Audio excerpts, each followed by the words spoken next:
Hey everyone, so it is a dreary, rainy Monday. I feel like I'm moving in slow motion today. It was a busy weekend, such a fun weekend, but I didn't really sit down and decide what I was going to film. So this morning, when I was like doing my hair, getting ready, I had a couple of videos floating around in my head. I know I want to film a video on like the longest lasting budge proof, heat proof makeup products because there are some that I've been reaching for now that the weather is changing and it's warm out that I think are so good. So that video will be coming your way soon. I'm not quite ready to film it today. And then I wanted to do a video testing out a couple of new launches I have, but I don't have a ton of new launches to share. So that'll come your way soon too.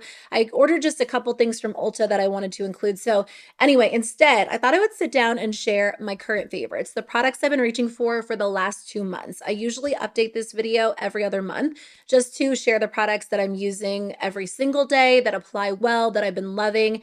And I think the last time I did this was like mid-March. So now that it's almost the middle of May, like where has the time gone? I thought it was time to kind of update you on my favorites. I like this more so than a typical monthly favorites video because when I was filming those videos, I would end up with like 5 lip products and no complexion products, or I'd have like 2 palettes and then no blushes.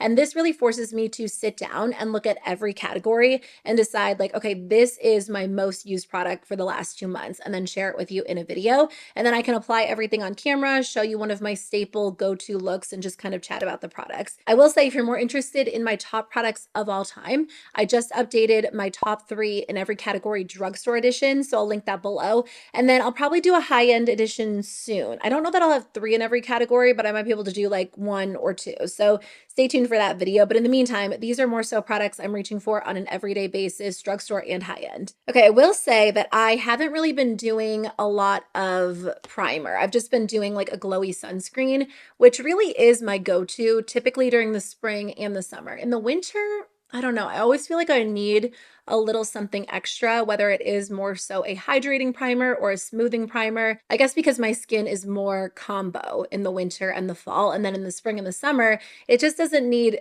as much help in the priming department. So anyway, I've been using the Dalba UV Essence Waterfull Plus. This video is not sponsored, by the way. I did do a video featuring that product that was sponsored by them because I truly love this.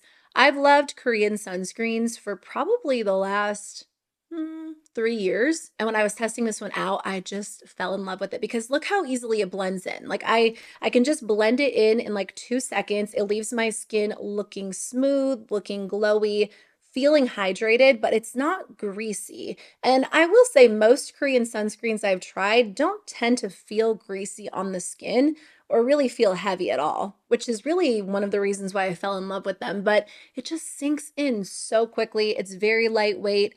It leaves my skin looking glowy, feeling moisturized. Obviously, my skin is protected. Let me just apply this to my neck. So anyway, I usually won't go in with a separate primer on top. If I do want more of a matte base, I might either opt for like a matte sunscreen, which typically I don't because I like the glowy hydrated look, or I might layer the Huda Easy Blur Primer on top. But I really haven't done that very much over the last few months. I will say I've been loving the Huda Beauty Easy Blur Foundation again.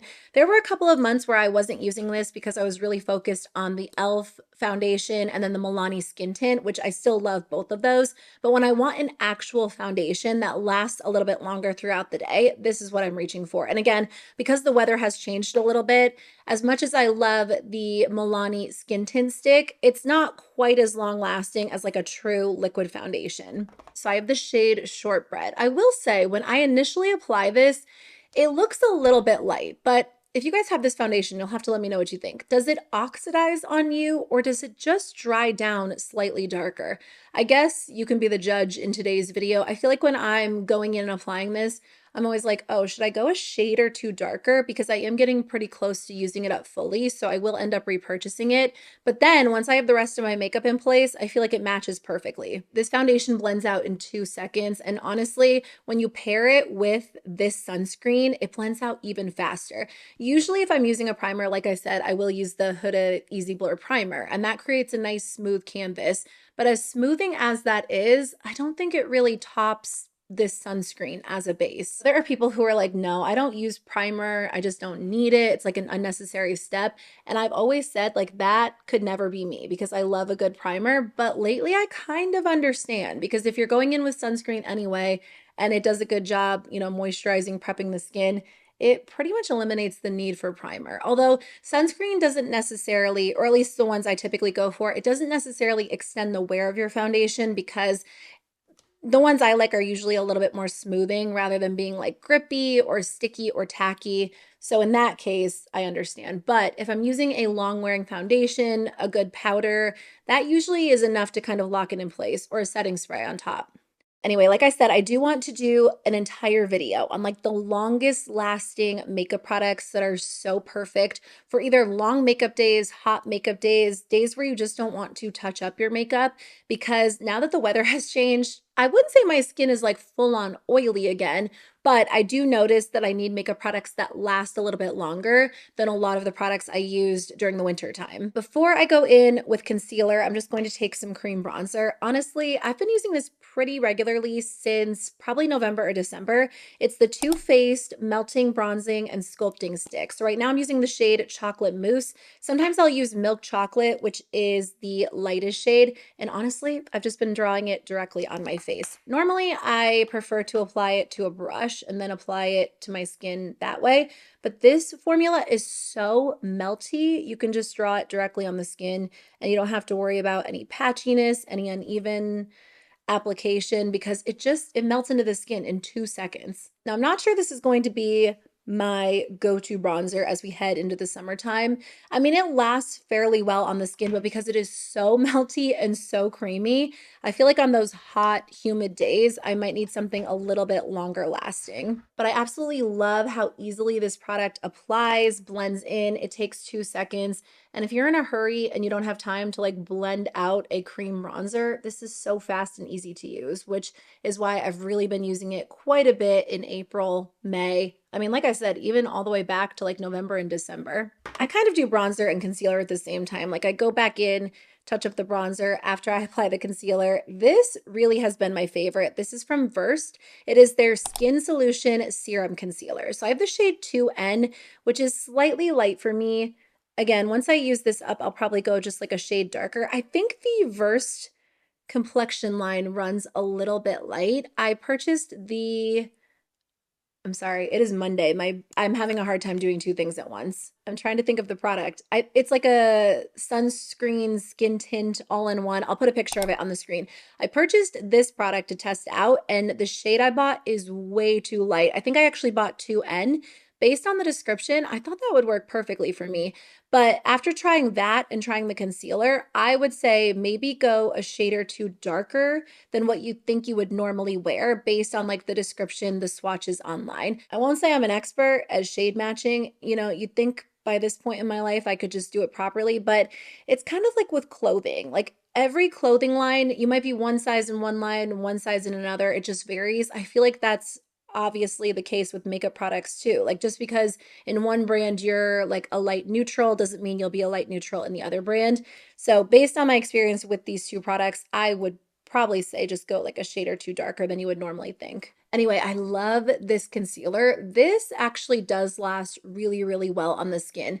It's thin, so it's not super heavy. I feel like it is more of a medium coverage concealer that can absolutely be sheared out, especially if you like to use like a damp sponge or you just go in with a very small amount, but it stays in place well. I think part of the claim was that it doesn't, what is it? It's like a creaseless concealer, which in the end, I mean, there really isn't such a thing, at least in my experience.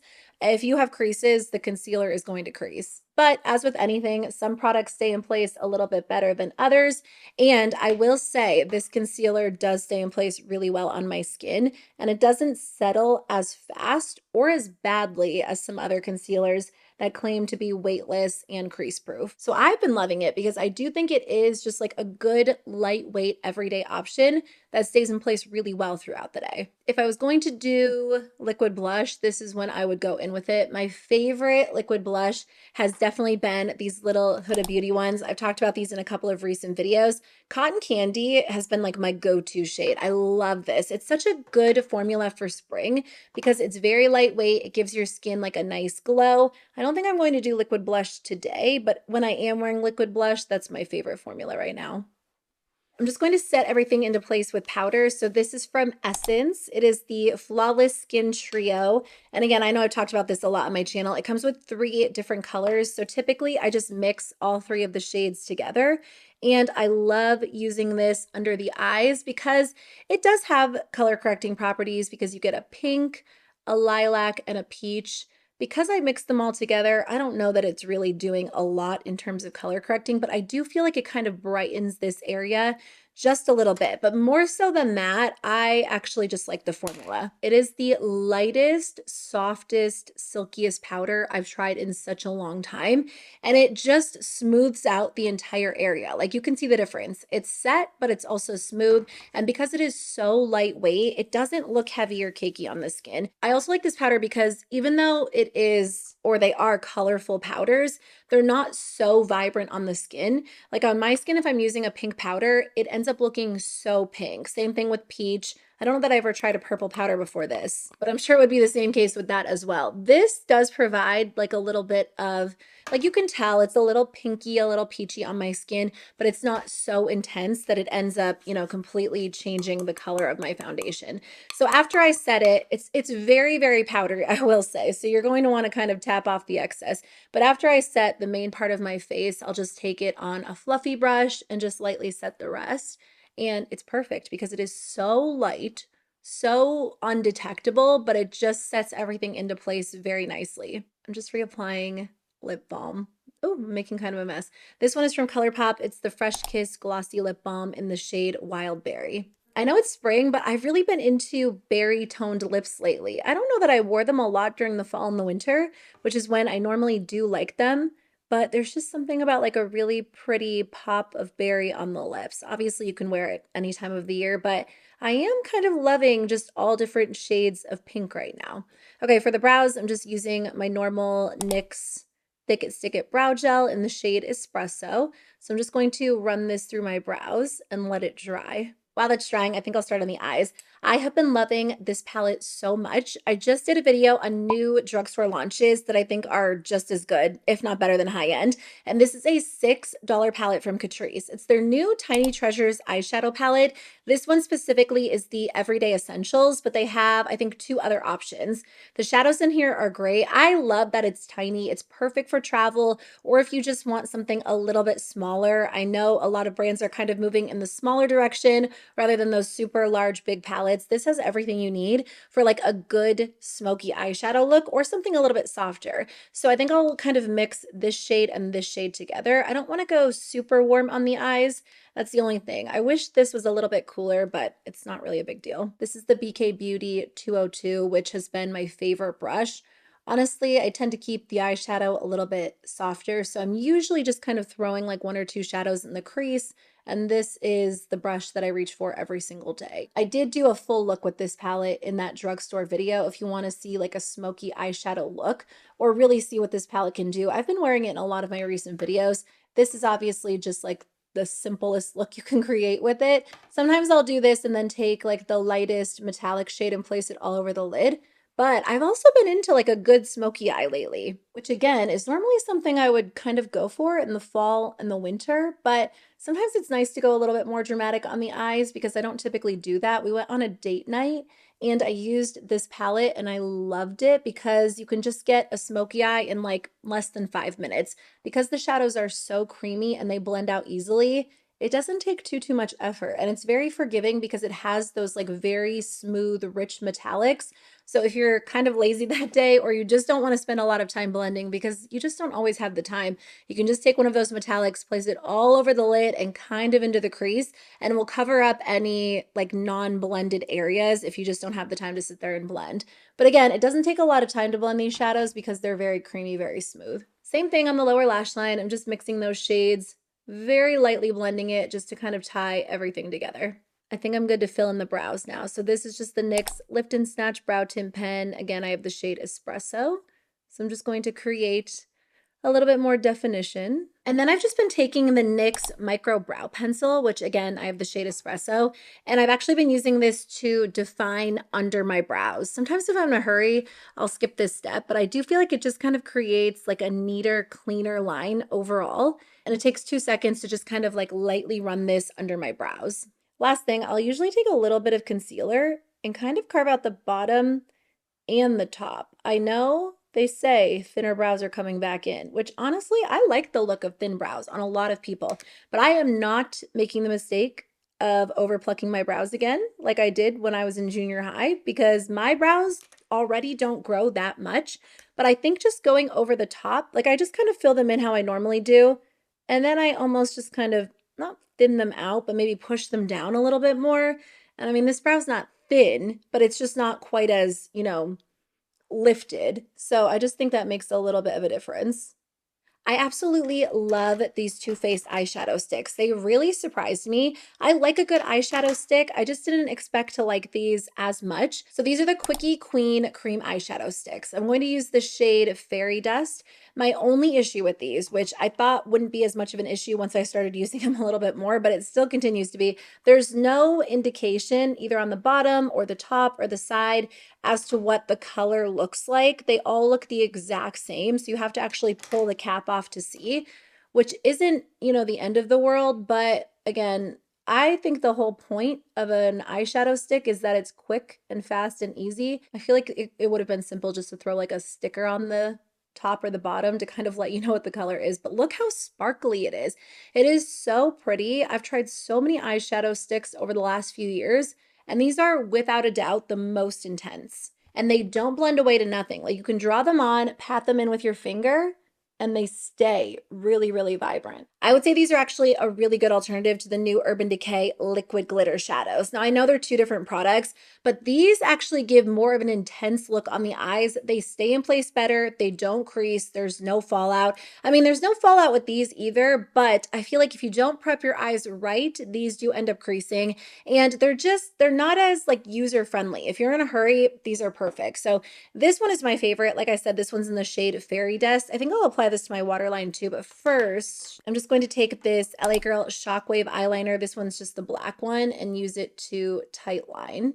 And then I think I am going to line my eyes with a little bit of eyeshadow. I haven't done liquid liner very much over, well, kind of in 2025 at all. Sometimes I'll wear it on camera if I do have more of a dramatic look going on, but honestly, I've been taking this eyeliner brush. This is what makes the difference. It's the Sigma EO5. It's so tiny, so pointed that it just creates like the perfect wing with eyeshadow every single time. So I'll usually take a dark brown or a black. I think I'll use the dark brown today. Most of the time it's dark brown, but I just get this as close as possible to my lash line and just use it to define my eyes very softly. And I feel like it's perfect because I do get a little bit of definition, but it's not as harsh as liquid liner. And then this is so easy to create a wing. That's it. That's literally it. It just goes out in 2 seconds, and you can intensify it a little bit if you want. But I find it so much faster, so much easier than liquid liner. And I like that it's a little bit softer, but you're still getting definition. Also, if you have a hard time with liquid liner, eyeshadow is just so much more forgiving. So I do really recommend this brush. I think that's what's made the difference for me personally. I've tried a lot of eyeliner brushes, but so many of them are like, do I have one? Yeah, they're like this one from Sigma. They're like flat. And I like the fact that this one is so pointed. It really makes a difference. For mascara, I'm actually using the Essence Princess False Lash Effect pretty much every single day. This has been a favorite for years, like almost 10 years at this point, but I just did a video on the best and worst products from Essence. I'm going through and updating all of my drugstore favorites videos. And ever since I filmed that video, like this has been my go-to again, because I was applying it on camera in that video. And then I just remembered how much I love it. Like, again, I've been using this off and on for like the last 10 years, but I've really been loving it a lot again lately because it just gives my lashes such a dramatic, long effect. It just layers really, really beautifully. My only issue with this is that it does take a while to dry. So if I'm in a hurry and then I like bump my lashes, if I'm like doing my makeup and applying something else, sometimes it will mess the lashes up, but it's It's not the end of the world. That's literally the only downside for me personally. Okay, I did take a little bit of that Too Faced eyeshadow and just used it on the waterline to kind of add in some sparkle in that area as well. Okay, for bronzer, I'm just going to take this little LA Girl Duo. Where's my bronzer brush? I have a very specific brush I like to use with this one, the BK Beauty 111. If you have any cream to powder type formulas, this is the perfect brush. You could use this with like the new Rare Beauty blushes. You could use it with the ColourPop Super Shock products. It applies them beautifully. So I've been using this pretty much since like the beginning of 2025. I forget when I initially tried it, but it was probably like January or February. And it's been in these videos consistently because it is so good. I hit pan on it, so I did end up reordering it. And then I actually ordered another duo as well because I also love the blush. I didn't hit pan on the blush because I don't use that as much. I mean, I use it very, very often, but I use the bronzer every single day without fail. It's like the perfect tone, the perfect formula if you want to, you know, go in with something that's creamy and smooth, but also, you know, dries down and stays in place. This is like a true, I don't know, I was going to say a true cream to powder formula. It's basically like a creamy powder. Like it's so smooth, so easy to apply, but it's not going anywhere throughout the day. And then I normally just take the same brush and go right into the blush and apply that on top as well. Like I said, if I'm using a liquid blush, I'm using the Huda Beauty ones, but sometimes, I mean, a lot of the time I'll just go in with this because it's so quick and easy and I'm already using the bronzer anyway. So just to add like a touch of color, kind of complete the look, I'll take a little bit of this. I've kind of been focusing it a little bit higher, like up in this area. I feel like it just gives like a nice lift, although I'm a little messy with my bronzer application. So sometimes I feel like that kind of pulls the face down a little bit. So then I'll just go in with whatever I had on my foundation brush and kind of clean that up. For highlight, I've just been using the Essence Pure Nude Highlighter. Again, ever since filming that Essence video, I kind of pulled out some of my old school favorites. And this is great because it just adds like a little bit of glow without being too much. I'm just going to take a little bit of powder in the center of my face. It's so humid today. So this is what I mean, like my skin, it can't make its mind up. All winter, it was so dry, but now that the weather is changing, it's starting to get oily again, and I can't figure out how to do my makeup because sometimes it's dry, sometimes it's oily. It's like, it really is combo these days, and it's just throwing me off. And this is the Huda Beauty powder, just so you know, because it's a little bit more mattifying, but I swear, my skin can't make its mind up. For the lips, I've been doing something a little bit different. I mean, like I said, I've been into like berry toned lips and a good berry lip balm because it's dramatic. It's like a little bit darker without being like a full on berry toned gloss. And I don't love super pigmented lip gloss because it ends up getting all over the place and making a mess. So this is great because it's sheer, but there's still a pop of color. Now, like I said, I was wearing the ColourPop Fresh Kiss Glossy Balm in the shade Wild Berry. That's one of my favorites. And then I've had this product forever. It's the Naturium Phyto-Glow Lip Balm in the shade Jam. I was wearing this in a video that I filmed either like this month or last month with this lip liner from LA Girl underneath. So I'll put a clip in so you can see what it looks like. I love this lip liner with these berry lip balms because it's so complimentary. The only issue is that because this lip liner stays in place so well, once the lip balm wears off, it just looks like I lined my lips with a lip liner and there's like nothing on the rest of my lips, unless I like completely fill them in as well, which sometimes I do. So what I've been doing instead, if I don't want like a dramatic, like super opaque lip liner, is I'll take the Milani Color Fetish Hydrating Lip Stain, specifically in the shade Rose Rising, and I'll use this to line my lips. Again, sometimes I'll fully fill them in, but the nice part about this is because it's a stain, it actually stays in place pretty well. That LA Girl lip liner stays in place really well too, but it's so opaque that there's kind of a stark difference between the lip liner and the lip balm, whereas this is a little bit softer. So you can really blend it in and it gives you more of like a diffused natural look, but it still gives you that border. And when the lip balm wears off, it's not as noticeable before you go in and reapply it. So that's what it looks like blended in. Now, obviously you can full on apply this and it looks great that way too, but I kind of like the softer, more diffused look, especially if I'm going for more of a natural makeup look that day, so it's not so intense. And then you can go in with a regular traditional pencil liner on top if you want, but if I do want a little bit more of a natural look, I'll skip this. I'm going to take a little bit today just to define the edges a little bit more. And because that stain is already in place, it's not going to be so obvious that I have like a pencil liner underneath my lip balm. And then I'm just going to take a little bit of that shade Jam right on top. I just can't get enough of these berry lip balms. I think they're so pretty. And again, they're dramatic without being as intense as like a full-on pigmented lipstick or lip gloss. So that's it for today's video. Just my #1 favorite makeup product in every category right now. Again, if you want to see a video on my all-time favorite drugstore products, I'll link that video on the screen. I just recently did an updated version, narrowing it down to 3 in every category. So it's a little bit of a longer video, and then I'll do a higher end version video soon. But thanks for being here. Thanks for hanging out with me. Let me know which products you've been loving lately, which things you've been reaching for the most during the spring, so I can check them out if I haven't already, and I'll be back very soon with a new video. Bye.